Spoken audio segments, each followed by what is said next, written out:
สวัสดียามเช้าครับเพื่อนๆทุกท่านทุกคนครับผมวันนี้ก็มาพบกับผมเช่นเคยนะครับตอนนี้ผมก็อยู่ที่บ้านนาหย่องนะครับอำเภอเมืองเปงจังหวัดเชียงตุงครับผมตอนนี้ก็เวลา7 โมงเช้าแล้วนะครับ7 โมงเช้าของที่นี่นะครับเพราะว่าเวลาที่นี่จะเร็วกว่าประเทศไทยครึ่งชั่วโมงเนาะและนี่ก็เป็นบรรยากาศยามเช้านะครับที่บ้านนาหย่องครับผมตื่นขึ้นมาเก็บภาพบรรยากาศยามเช้าให้เพื่อนๆได้ดูได้ชมกันนะครับเพราะว่าวันนี้ผมต้องเดินทางไปเชียงตุงแล้วนะครับผมก่อนที่ผมจะเดินทางไปเชียงตุงผมก็มาเก็บภาพบรรยากาศยามเช้าให้เพื่อนๆได้ดูกันนะครับ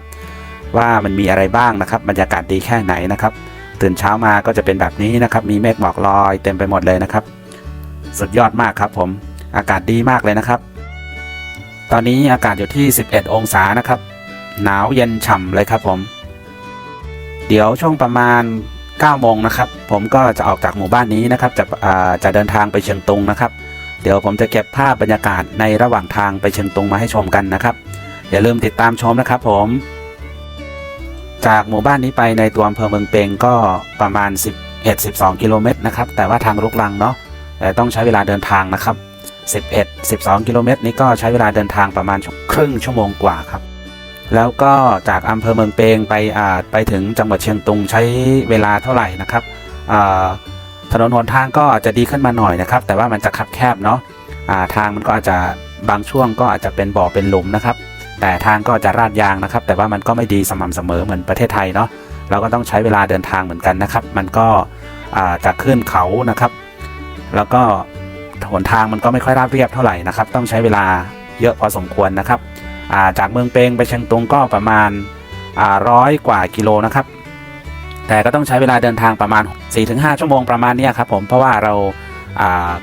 ขับได้ไม่เร็วเท่าไหร่นะครับก็อยู่ที่ความเร็วก็อยู่ที่ประมาณ40บางทีเร็วหน่อยก็60นะครับถ้าเป็นทางตรงก็อยู่ที่ประมาณ80นะครับ80นี้ไม่ค่อยเท่าไหร่นะครับผมไม่ค่อยได้ใช้นะครับ80นะครับส่วนมากก็จะเหยียบที่40-60นะครับบางคนก็อาจไม่เข้าใจว่าทำไมถึงขับช้าจังอะไรประมาณนี้นะครับซึ่งจริงๆแล้วในประเทศรัฐฉานในประเทศพม่ารัฐฉานเนี่ยมันทางตรงมันไม่ค่อยมีนะครับส่วนมากก็จะเป็นทางโค้งนะครับทางขึ้นเขานะครับ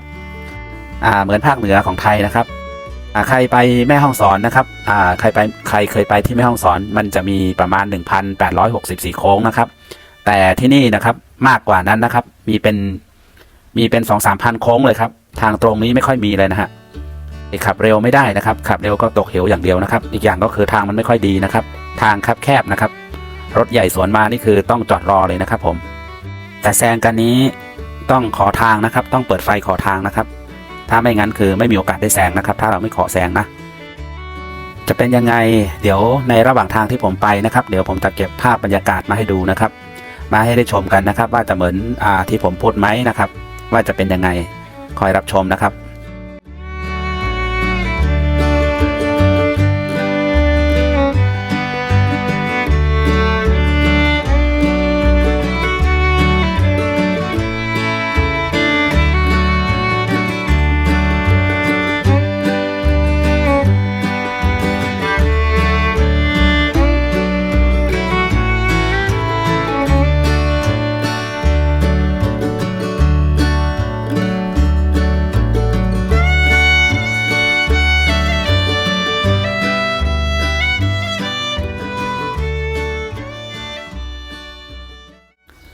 ตรงบนต้นไม้จะมีนกกระยางนะครับมาเกาะเต็มไปหมดเลยนะฮะ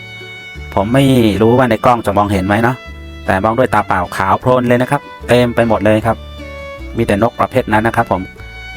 ชาวบ้านเขาบอกว่าเขาหนีหนาวมานะครับหนีหนาวมาแล้วมาหากินอยู่แถวนี้นะครับฝูงนกเหล่านี้จะอพยพมาจากที่อื่นนะครับจะมาทุกๆปีจะมาหากินอยู่แถวๆนี้นะครับเขาจะอพยพมาจากความหนาวนะครับแต่ผมก็ไม่รู้เหมือนกันนะฮะชาวบ้านเขาบอกอย่างนั้นนะครับ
ตอนนี้ผมก็ได้มาถึงเมืองเปงในอำเภอเมืองเปงเรียบร้อยแล้วนะครับตอนนี้ก็กำลังมุ่งหน้าไปเชียงตุงนะครับผมอันนี้ก็คือถนนหลักนะครับถนนหลักจากท่าขี้เหล็กเชียงตุงแล้วก็ไปตองจีนะครับแล้วก็มุ่งหน้าสู่ย่างกุ้งนะครับใช้ถนนหลักเส้นนี้นะครับผมถนนในเมืองก็ดูสวยงามนะครับมี2เลนนะครับกว้างขวางดีนะครับผมแต่ถ้าเราออกจากในตัวอำเภอเมืองไปแล้วนะครับก็ถนนหนทางก็จะเล็กลงนะครับมีแค่เลนเดียวนะครับแต่บางช่วงบางตอนก็จะมี2เลนนะครับแต่ส่วนมากก็จะมีแค่เลนเดียวนะครับผมเดี๋ยวรอสักครู่นะครับเดี๋ยวก็เราออกจากตัวอำเภอเมืองไปสักพักหนึ่งเราก็จะได้รู้จะได้เห็นนะครับว่ามันเป็นยังไงนะครับ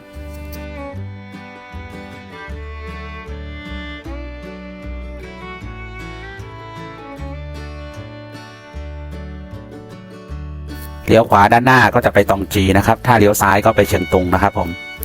ตอนนี้ก็เราก็เลี้ยวมาแล้วนะครับตอนนี้เรากำลังจะออกจากตัวเมืองนะครับขับไปเรื่อยๆครับผมเดี๋ยวผมจะเก็บภาพบรรยากาศ2ข้างทางมาฝากให้ชมนะครับผมก็จะเก็บไปเรื่อยๆนะครับผมแต่เป็นบางช่วงบางตอนก็ผมก็จะตัดทิ้งนะครับเพราะว่าบางช่วงบางตอนเราจะถ่ายไปเรื่อยๆไม่ได้นะครับเพราะว่ามันมีด่านเนาะพม่ามันจะมาตั้งด่านนะครับด่านถี่ยับเลยครับผมก่อนจะออกจากตัวอำเภอเมืองเปงไปนะครับก็จะมีด่านที่1นะครับตรงนี้ก็ตรวจเข้มเหมือนกันนะครับเดี๋ยวผมจะเก็บกล้องก่อนเนาะ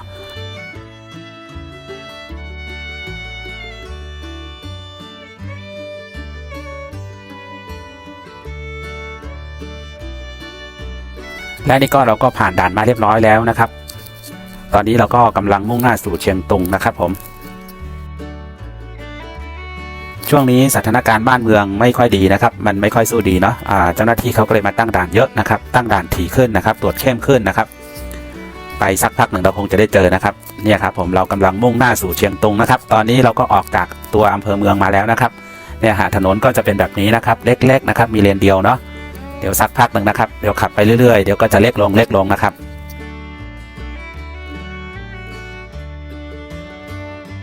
นี่ถ้าเกิดมีรถใหญ่วิ่งสวนมานะครับเราต้องเช็ดข้างขวานะครับต้องหลบให้ทันนะครับผม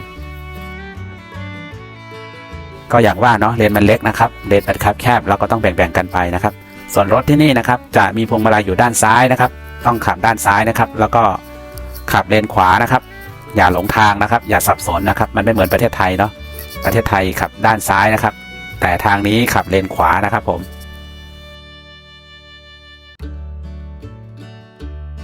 ส่วนรถที่ใช้กันที่นี่นะครับส่วนมากนะครับนำเข้าจากประเทศญี่ปุ่นนะครับแล้วก็ประเทศจีนบ้างนะครับมีพวงมาลัยด้านขวาบ้างด้านซ้ายบ้างนะครับ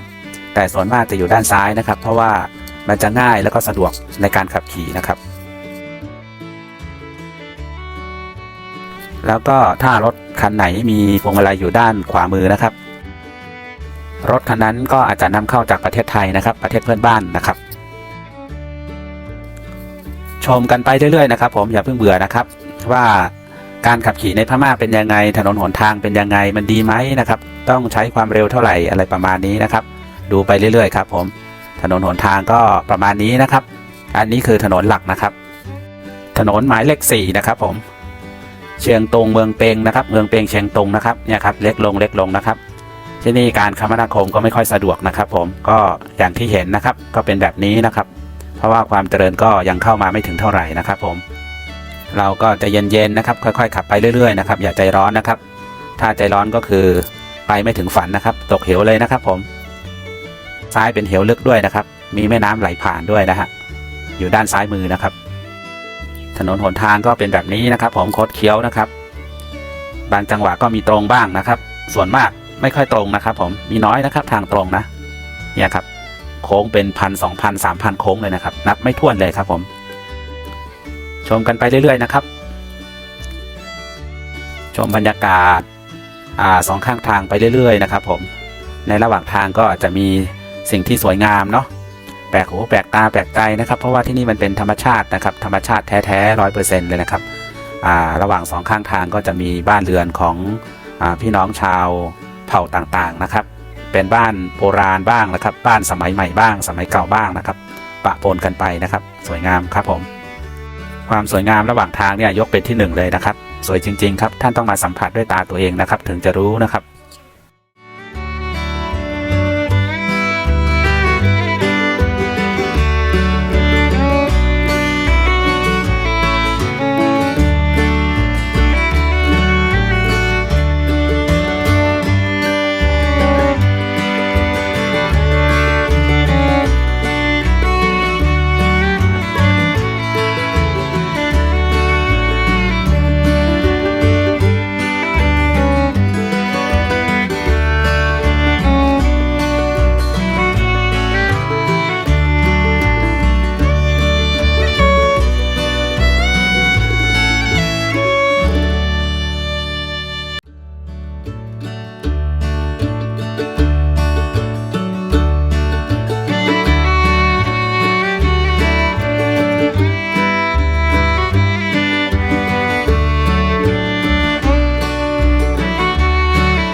อนนี้ก็เรากำลัง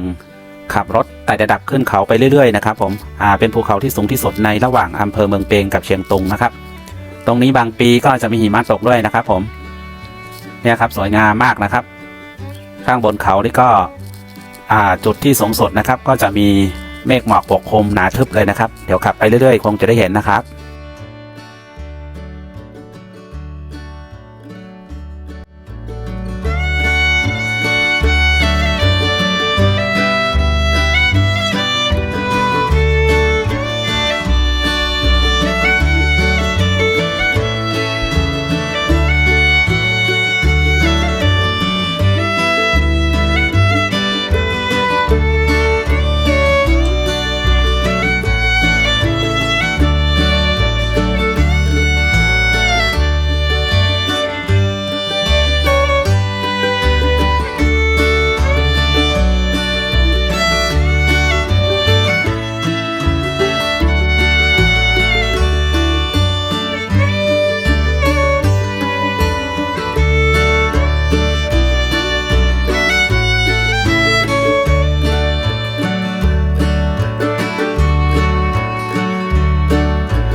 ตอนนี้เราก็ขับรถขึ้นมาเรื่อยๆนะครับตอนนี้เราก็ขับขึ้นมาอยู่บนเทือกเขาสูงนะครับ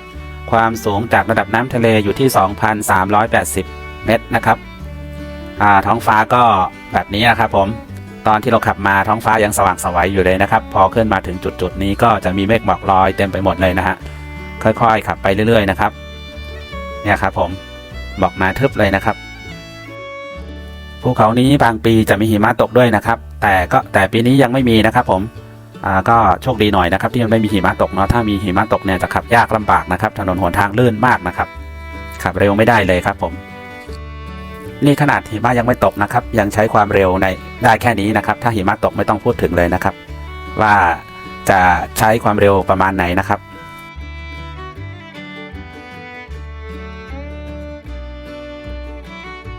ตอนนี้เราก็กำลังขับรถลงจากเขาแล้วนะครับใช้เกียร์ต่ำครับผมแล้วก็ค่อยๆขับลงเรื่อยๆนะครับขับด้วยความระมัดระวังนะครับต้องใจเย็นๆนะครับใจร้อนไม่ได้นะครับขับรถที่นี่ครับขับรถที่นี่ถ้าใจร้อนก็คือไปไม่ถึงฝันนะครับจบลงในระหว่างทางเลยนะครับผมเพราะว่าที่นี่เราต้องดูนะครับต้องระมัดระวังนะครับมันไม่มีไม้กั้นนะครับมันไม่เหมือนประเทศไทยเนาะมันไม่มีเซฟตี้ต่างๆนะครับแล้วก็มันไม่มีป้ายเตือนด้วยว่าตรงโน้นตรงนี้เป็นอย่างโน้นอย่างนี้นะครับเนี่ยครับผมมันแค่เป็นหลักๆแล้วก็วางตั้งเรียงรายไว้นะครับแต่ก็ไม่ค่อยแข็งแรงเท่าไหร่นะครับถ้าพลาดขึ้นมาก็คือจบเลยนะครับผมถ้าพลาดขึ้นมาแล้วก็อย่าหวังว่าจะรอดชีวิตนะครับหุบเขาลึกมากนะครับผมทุกสิ่งทุกอย่างต้องพึ่งสตินะครับต้องมีสติต้องใช้ความระมัดระวังในการขับขี่นะครับถ้าเกิดพลาดขึ้นมาปุ๊บคือเกมโอเวอร์เลยครับเห็นไหมครับตรงซ้ายมือนะครับมันไม่มีราวเหล็กกั้นนะครับมันไม่เหมือนประเทศไทยนะครับถ้าขับพลาดขึ้นมาก็คือจบเลยนะครับผม ค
เราก็มาถึงจุดชมวิวเรียบร้อยแล้วนะครับผมเนี่ยครับจุดชมวิวสวยงามมากเลยนะครับที่เห็นก็คือเป็นถนนนะครับเราต้องขับรถ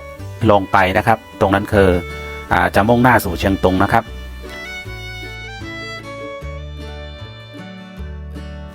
ถนนหนทางก็คดเคี้ยวตามไหล่เขานะครับวิวทิวทัศน์ก็สวยงามครับผมตรงนี้ก็จะเป็นจุดชมวิวแห่งหนึ่งนะครับจุดชมวิวดอยประตูเมืองเชียงตุงนะครับสวยงามครับผมสวยงามมากจริงๆนะครับทิวทัศน์สวยงามมากนะครับบางปีถ้ามีหิมะตกนะครับตรงภูเขาจะขาวโพลนไปหมดเลยนะครับผมไปครับไปกันต่อครับ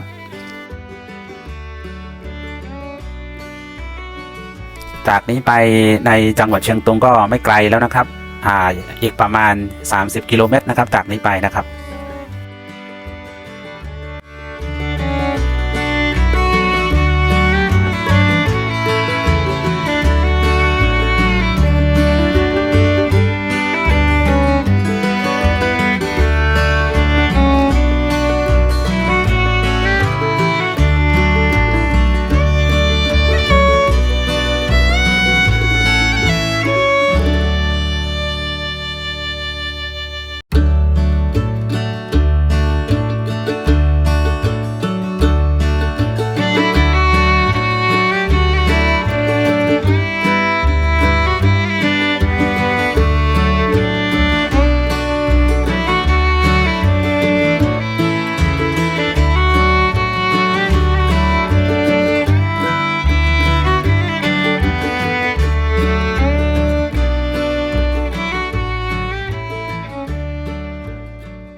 เป็นยังไงบ้างครับ